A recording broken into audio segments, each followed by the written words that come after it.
Bonjour chers amis, bienvenue sur AE School. Aujourd'hui, nous allons apprendre la voix passive. En anglais, il existe deux types de phrases, la voix active et la voix passive.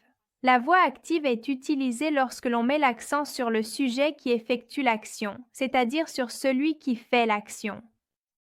Par exemple, dans la phrase Researchers study particle behavior, ce sont les chercheurs qui étudient le comportement des particules. Researchers, les chercheurs sont ceux qui accomplissent l'action d'étudier le comportement des particules. La voix passive, en revanche, change de perspective. Ici, l'accent est mis sur ce ou celui qui reçoit l'action et non sur celui qui l'accomplit.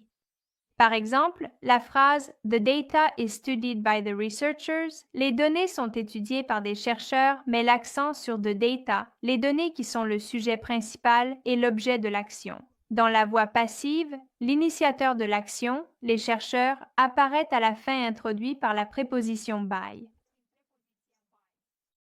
Voyons maintenant quand nous utilisons la voix passive. Il existe trois situations principales.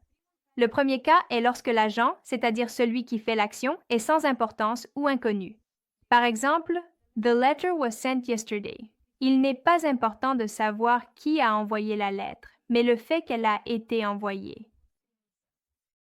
Un autre cas est lorsque l'on met l'accent sur le résultat. The book was published last year signifie le livre a été publié l'année dernière. Ici, nous nous concentrons sur le résultat du livre publié, pas sur qui l'a publié. Nous utilisons la voix passive pour décrire des processus ou des usages. The product is made from recycled materials signifie le produit est fabriqué à partir de matériaux recyclés. Il est plus important de savoir comment le produit est fabriqué. Alors, comment forme-t-on la voix passive? Elle se forme ainsi, le verbe to be au temps approprié, suivi du participe passé du verbe. Par exemple, The house is built signifie la maison est construite. The cake was eaten signifie le gâteau a été mangé. The report will be presented signifie le rapport sera présenté.